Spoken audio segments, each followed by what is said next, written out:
З вами «Свобода Премиум», тут Алексей Знаткевич, и у нас на сувязі Алена Кудзько, директорка базаванага ў Браціславе аналітычнага міжнароднага цэнтру GlobeSec Policy Initiative. Добрый день. Добрый день. Сёння амерыканскія медыі абвясцілі пра перамогу Джо Байдена на выбарах прэзідэнта Злучаных Штатаў. Гэта пакуль не афіцыйны вынік, але ў прынцыпе такія абвесткі, якія былі зробленыя усімі асноўнымі медыямі, пачынаючы ад Associated Press і такімі тэлеканаламі як CNN і заканчваючы Fox News, розных ідэалагічных скіраванасцяў, яны звычайна даюць вельмі высокую імавернасць перамогі кандыдата, хоць афіцыйная працэдура яшчэ будзе працягвацца. Алена, наколькі мы ведаем, цяперашні прэзідэнт Дональд Трамп абвясціў, што будзе абскарджваць гэтае рашэнне, будзе абскарджваць вынікі выбараў у некаторых штатах праз судовую сістэму. На вашу думку, ці ёсць нейкая імавернасць, што вынікі выбараў зменяцца кардынальна і што праз судовую сістэму можна будзе змяніць пераможцу выбараў? Так, насамрэч Трамп вельмі актыўна ўсімі легальнымі і не зусім легітымнымі метадамі спрабуе дыскрэтаваць вынікі выбараў і дабіцца перагляду вынікаў канешне, на сваю карысць. І ён зараз прадпрымае некалькі крокаў. Па-першае, будзе праводзіцца пералік галасоў у некалькіх штатаў, і па-другое, ёсць яшчэ судовыя пазовы, якія больш такі накіраваныя на працэсуальныя моманты ў розных штатаў. Пералік адбудзецца, гэта мы ўжо ведаем, у некаторых штатах ужо пацвердзіў штат Джорджыя, што будуць пералічваць галасы, таму што там розніца была не вельмі вялікая. У Вісконсіне, хутчэй за ўсё, будзе магчыма і ў Пенсільваніі. Але гістарычна пералікі, як гэта, мабыць, зараз модна казаць у Беларусі, такое хлопатнае дзельце. І звычайна яны не прыводзяць для пажаданага выніку. Байден вядзе на некалькі тысяч галасоў у Джорджыі, Вісконсіне, а пералікі звычайна знойдуць, магчыма, каля некалькіх сотняў бюлетэняў, якія палічылі неправільна ці не палічылі. То бок наўрад ці гэты пералік галасоў паплывае на вынікі. Дарэчы, Трамп у тым жа 2016 годзе таксама перамог з падобнымі не вельмі значнымі адрозненнямі з не вельмі значным перавесам, таму я не думаю, што нешта зменяцца і ў гэтым годзе. Да таго ж, зараз будуць яшчэ аб'яўлены вынікі галасавання ў некалькіх штатаў, і выглядае, што ў Байдена перавес будзе такі, што калі нават нейкім цудам у адным штаце зменяцца вынікі, гэта не паплывае на канчатковы вынік агульнага галасавання. Судовыя позвы, большасць з іх ужо адхілена, Трамп будзе падаваць яшчэ, але наўрад ці яны нешта зменяць, таму што ўжо і зараз розныя суды кажуць, што Трамп проста не прадастаўляе нейкія доказы таго, што працэсуальна штосьці было значна зроблена не так. Ёсць яшчэ такі цікавы момент у сістэме галасавання ў ЗША. Як вы ведаеце, што прэзідэнта фармальна будзе абіраць электаральная калегія, якая будзе адбывацца ў снежні. Але ёсць такі момант, што гэта людзі, якія абралі ў кожным штаце, прыйдуць і будуць загаласаваць за прэзідэнта. І ёсць такі феномен, які называецца faithless elector, што азначае няверны выборца.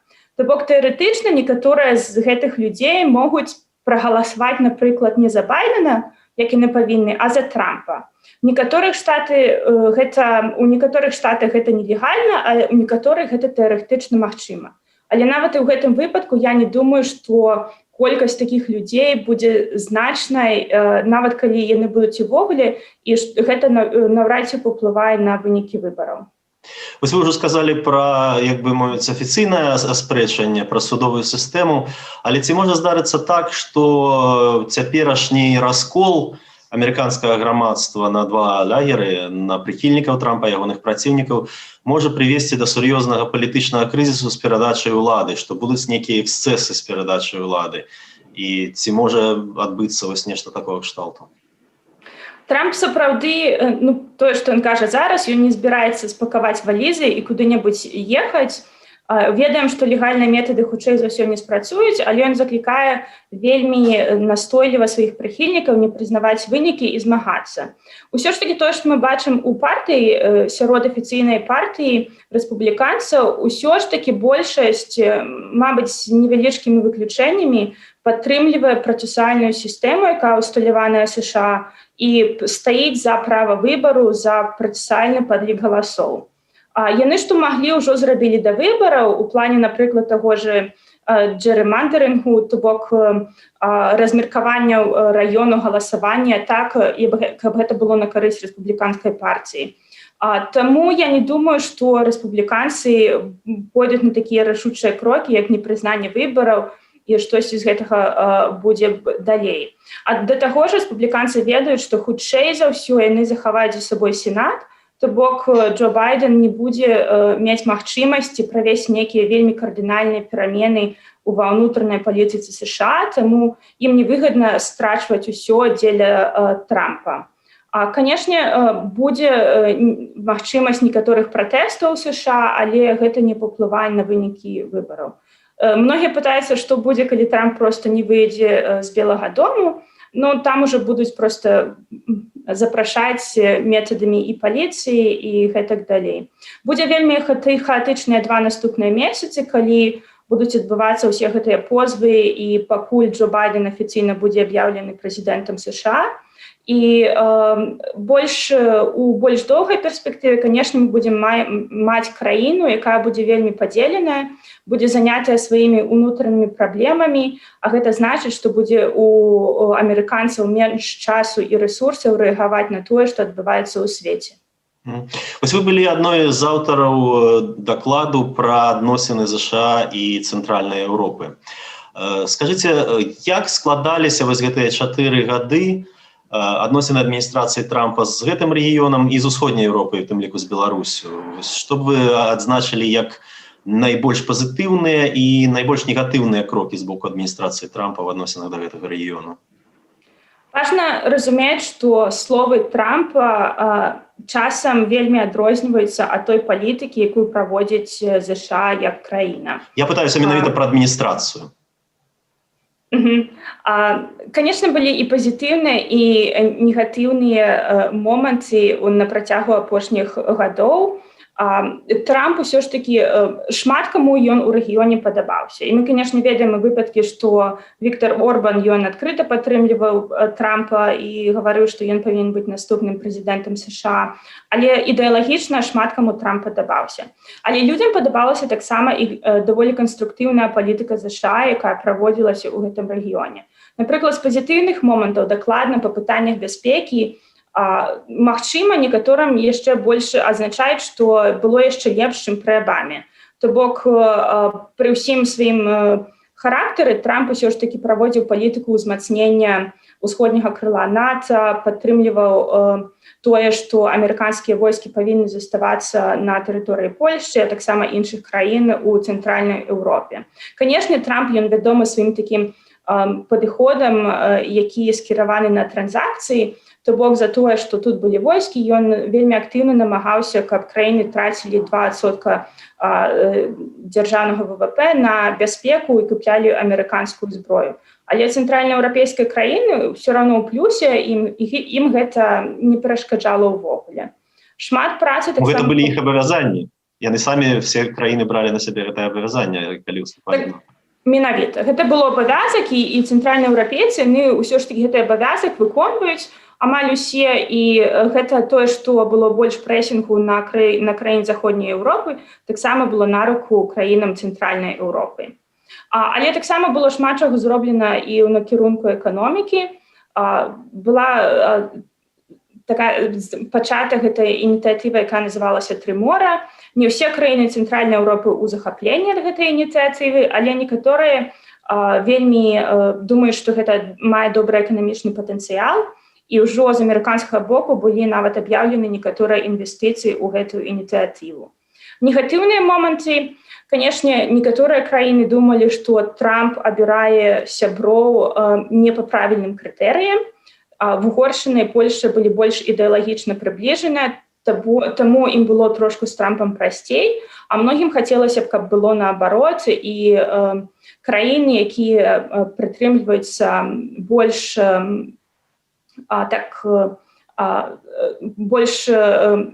высокага ўзроўню прыхільнасці да прынцыпаў дэмакратыі і правоў чалавека дома, каб да ім было больш увагі, удзялалася больш увагі з боку ЗША.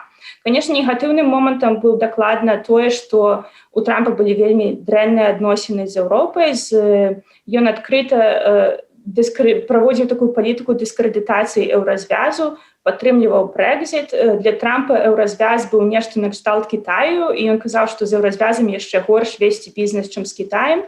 А для цэнтральнаеўрапейцаў ўсё ж такі еўразвяз адыгрывае вельмі вялікую ролю. І таму гэта быў такі не вельмі добры момант у адносінах. І, канешне, гэта адлюстроўвалася і на гандлёвай палітыкі, калі былі розныя гандлёвыя споры з еўразвязам. Гэта было не на руку таксама і краінам цэнтральнай Еўропы. Я выбачаюся, але калі перайсці да Беларусі канкрэтна, наколькі пазітыўныя былі тыя ж праекты спробы, напрыклад, энергетычнага супрацоўніцтва з Беларусю, і якія былі пазітыўныя і негатыўныя моманты ў адносінах з адміністрацыяй Трампа і Беларусі за гэтыя 4 гады? Мы ведаем, што на працягу апошняга года былі вельмі актыўна спрабавалі заангажаваць Беларусь на самым высокім узроўні, менавіта з таго пункту гледжання, каб Беларусь менш супрацоўнічала з Расіяй і ў Беларусі былі нейкія альтэрнатывы. Гэта, магчыма, у прынцыпе, быў пазітыўны момант, было больш удзялялася ўвагі Беларусі і ў дзяржаўным дэпартаменце ЗША, і ў адміністрацыі. Але, як мы бачым, гэтыя патугі не прывялі ні да значных зменаў у палітыкі Беларусі, ні ў значных зменах у знешнепалітычных накіраванняў Беларусі. Канешне, і нават пасля выбараў амерыканцы высказваліся не так адназначна ці не так часта, як гэтага б хацелася беларусам, але гэта хутчэй за ўсё проста з таго, што адцягнута ўвага была на прэзідэнцкую кампанію, і проста прыярытэтам гэта не было ні для адміністрацыі, ні для дзяржаўнага дэпартамента. Але з другого боку, Джо Байден выказаўся падчас якраз прэзідэнцкай кампаніі ў апошнія дні.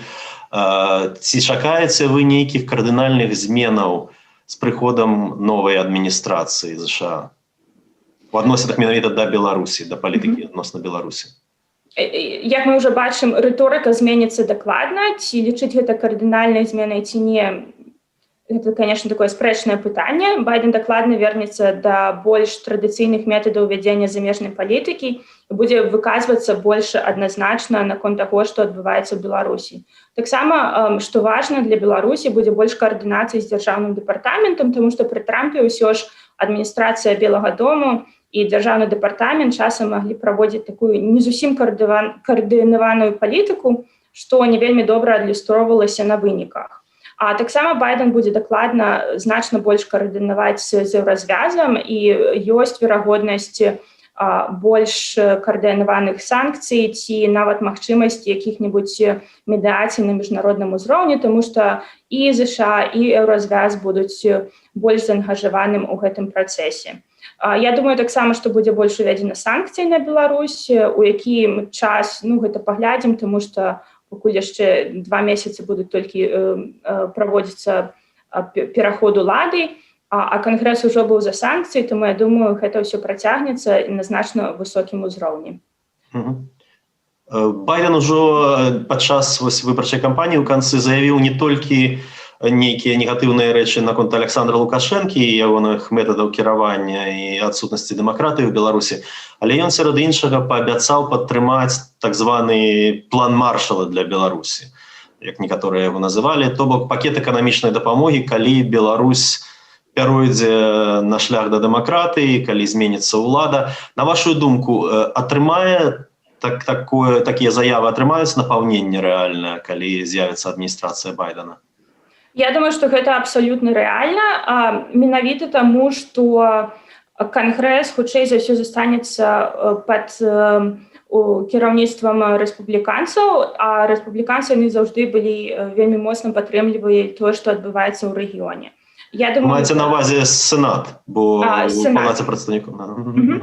І таму вось гэта Байден ідэалагічна будзе працягваць гэтую традыцыйную палітыку ЗША і з фінансавых аб'ём насамрэч інвестыцый, якія патрабуюцца для плана маршала Беларусі ў параўнанні з іншымі расходамі, якія маюцца ў бюджэце ЗША, гэта не такая ўж вялікая сума, таму я думаю, это абсалютна рэальна. А ці будуць у Байдена ў камандзе людзі, якія вось наўпрост не проста ведаюць, што адбываецца ў Беларусі, а для якіх Беларусь будзе адным з прыярытэтаў у замежнай палітыцы? Ну, хто будзе ў камандзе, мы пакуль яшчэ не ведаем. Не ведаем, ці Байден ужо сам ведае, але дакладна яго дарацыі ў перадвыбарчай кампаніі былі людзі, якія займаюцца рэгіёнам, якія ведаюць, што адбываецца ў Беларусі. Але таксама гэта толькі палова поспеху. Вельмі важна будзе тое, што хутчэй за ўсё будзе значна больш паўнамоцтва будзе маць дзяржаўны дэпартамент США, і Байден звернецца да гэтай прафесіянальнага падыходу да замежнай палітыкі. А у Дзярждэпе вельмі шмат прафесійных дыпламатаў, якія працавалі ў рэгіёне, якія працавалі ў Беларусі, якія ведаюць вельмі добра, што там адбываецца, таму іх роля ўзрасце таксама пры Байдене. Вось вы ўжо казалі, што у Байдена будзе большае супрацоўніцтва з еўразвязам, з еўрапейскімі сталіцамі. Некаторыя прыхільнікі Трампа ў нашым рэгіёне сярод іншага казалі, што вось нягледзячы на тое, што, магчыма, дэмакратычная адміністрацыя мела нейкую больш рэзкую рыторыку ў адносінах да Расіі, а Трампа абвінавачылі ў сяброўстве з Пуціным. Пры гэтым ён ціснуў на гэты рэгіён і перакрываў нейкія эканамічныя моманты для Расіі. Напрыклад, ён ціснуў на Нямецчыну ў пытанні праекту супольнага з Расіяй «Паўночны поток-2» газаправода. Ён таксама пры ягонай адміністрацыі былі пастаўкі ракет ва ўкраіну, хаця адміністрацыя Абамы ў свой час гэтага не ўхваляла. Вось ці ёсць небяспека, што з прыходам адміністрацыі Джо Байдена, пры тым, што рыторыка ў адносінах да Расіі стане больш жорсткай, але змягчыцца палітыка ў адносінах з еўрапейскім звязам, і, адпаведна, ён будзе заплюшчваць вочы на нейкае супрацоўніцтва з Расіяй эканамічнае. Байден, я думаю, па-мойму, ён ужо і казаў нават і перад выбарамі, але і вось тое, што мы бачым, што ён не прыхільнік яшчэ аднаго рэсету ці перазагрузкі адносін з Расіяй, як тое было, калі Хілары Клінтон была міністрам замежных спраў США. Таму я думаю, што ўсё ж такі не будзе такіх паблажак для Расіі ў эканамічных ці іншых пытаннях. Канешне, пытанне, ці закроецца той же энергетычны паўночны поток, я не думаю, што гэта адбудзецца, але гэта не адбывалася і пры Трампе. Канешне, ціск быў на Германію, але ўсё ж такі ціснуць на Германію можна у розных накірунках і рознымі метадамі. Я думаю, што паўночны поток працягнецца, але ўсё ж такі будзе значна больш дыверсіфікацыі энергарэсурсаў з Еўропай, проста гэта будзе рабіцца крыху іншымі метадамі. Таксама я думаю, што ў практычным плане, як і ў пытанні Беларусі, будзе значна больш увагі да Ўкраіны і значна больш координованной политики у дачынення да Украины. Я не могу сказать, ці працягнуцца, напрыклад, пастаўкі летальнай зброі ва Украіну, але, по-моему, гэта не ключевое пытанне, што значна важна, што будзе удзяляцца значна больш увагі рэгіёну у больш такім канструктыўным накірунку. Алена, апошняе пытанне я хацеў бы вам больш такое асабістае задаць. Вось для вас ці важна, што ўпершыню прэзідэнтам Злучаных Штатаў, побач з прэзідэнтам Злучаных Штатаў будзе віцэ-прэзідэнт жанчына? Ці важна гэта, в прынцыпе, для вас, як для жанчыны, што пяройдзены чарговы бар'ер, так бы мовіць, чарговая шкляная столь прабітая ў палітыцы? Ну, конечно, важно, я думаю, не только для меня, и не только как женщины, а в принципе, и насамрэч Камала Харрис это цудоўны кандидат не только из-за того, что она женщина, у ее есть вельмі шмат профессийных досягненняў, и вось, конечно, она еще представляет меншасць, расовую меншасць у США, тому вось гэтыя все факторы не могуць не радовать дакладна. Ну, ось крытыкі, асабліва з лагера Трампа, яны заўсёды могуць сказаць, што А мы ж заўсёды ратуем менавіта за тое, каб абіралі менавіта паводле прафесійных крытэраў, а вось Джо Байден выбраў менавіта з разлікам, каб прывабіць жанчын і прывабіць меншасці. Вось што б вы адказалі такім крытыкам? Жанчыны ўжо і так галасавалі за Джо Байдена, тое, што мы бачым па статыстыкі, таму дакладна яму не патрэбна была жанчына, як яшчэ больш іх мабілізаваць. І, канешне, паглядзіце проста на прафесійны спіс дасягненняў Камалы, вельмі ўражвае, магчыма, больш, чым шмат у каго з прадстаўнікоў ўсё яшчэ сённяшняга прэзідэнта США. Таму я не думаю, што той фактар, што яна жанчына, быў вызначальны ў выбары гэтай персоны. Дзякую вам вялікі, Алена. Дзякую вялікі. Я нагадаю, з намі на сувязі была Алена Кудзько, дырэктарка базаванага ў Браціславе міжнароднага аналітычнага цэнтру GlobeSec Policy Initiative. І вы на канале Свабода Прэміум. Падпісвайцеся на нас, націсніце званочак пад гэтым відэа. Пабачымся. Да пабачэння.